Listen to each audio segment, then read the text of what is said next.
sustain and to relaunch business activity is access to finance.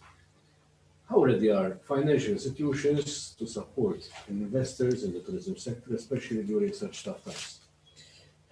Let's start with something positive, despite obviously if you want to look, not just these last 3 years, I think the investment that was done in the tourism product, in the infrastructure, was probably the highest in the last decade or so. We will just look at Bank of Valletta.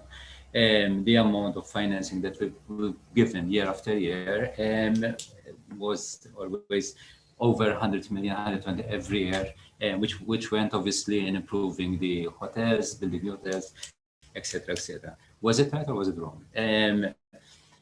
The plus side, obviously, is that post-COVID, obviously, we're going to have at least a more innovative product, even if it is traditional product, but a more innovative product than in certain countries where obviously they weren't investing because of the economic reality is different from ours. So that is undoubtedly a positive. The minus is obviously that the investors, at the time when they wanted to start reaping their investment, obviously they were caught up without lack of cash flow and obviously a higher commitment beyond their operational requirements in the sense that they invested. And we have, they come on mind a couple of hotels, or 3 hotels, which they are just brand new, waiting to open, and COVID has happened. So it is challenging on one side. There are obviously the green shoots on the other side.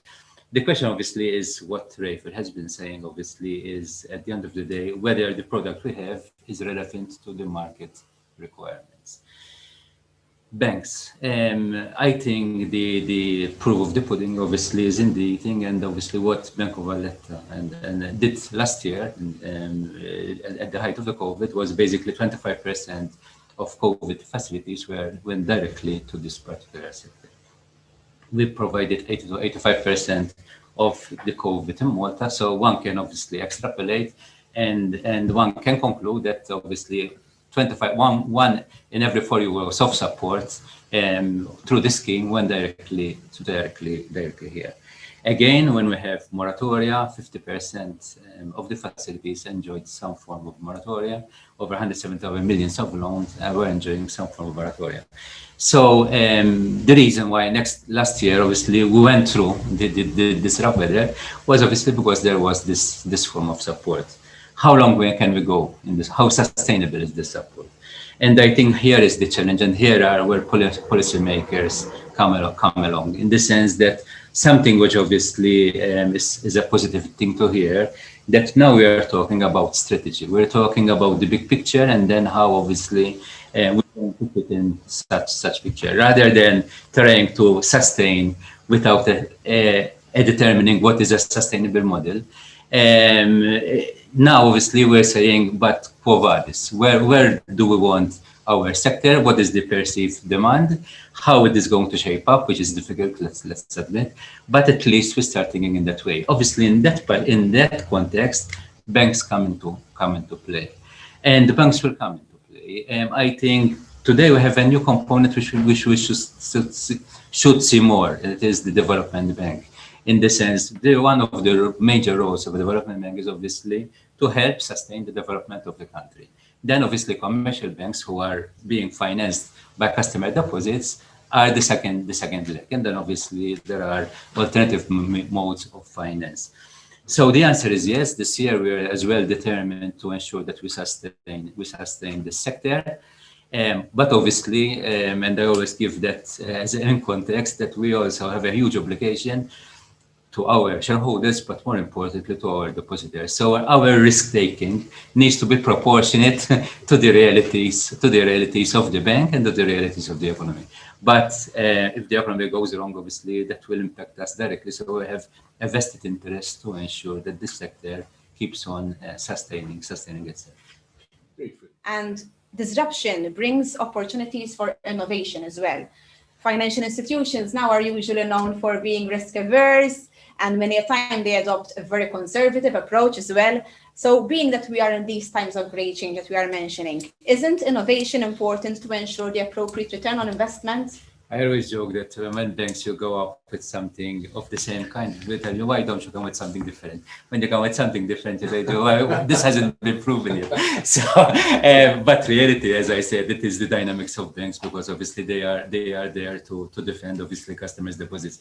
But I think undoubtedly innovation is key, and Malta, I think that is where unfortunately over the years, one of its Achilles heel is that innovation was never given its due importance.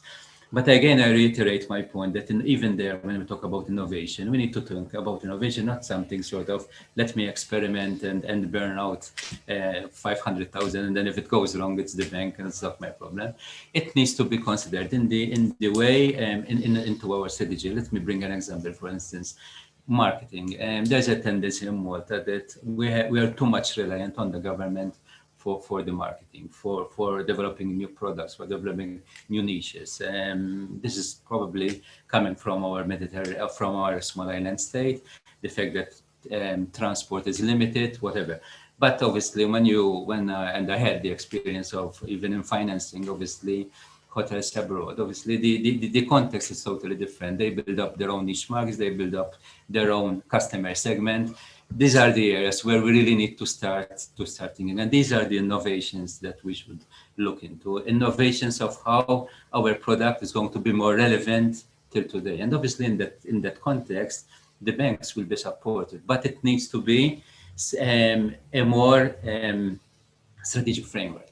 Strategic framework again, and obviously how the players then will fit in that strategic framework. But this is not just within the sector. When it comes to innovation, we had that again discussion, whether it's manufacturing, but in all areas of the fabric of the Maltese economy, what has kept us going over the years is our ability to innovate our sectors.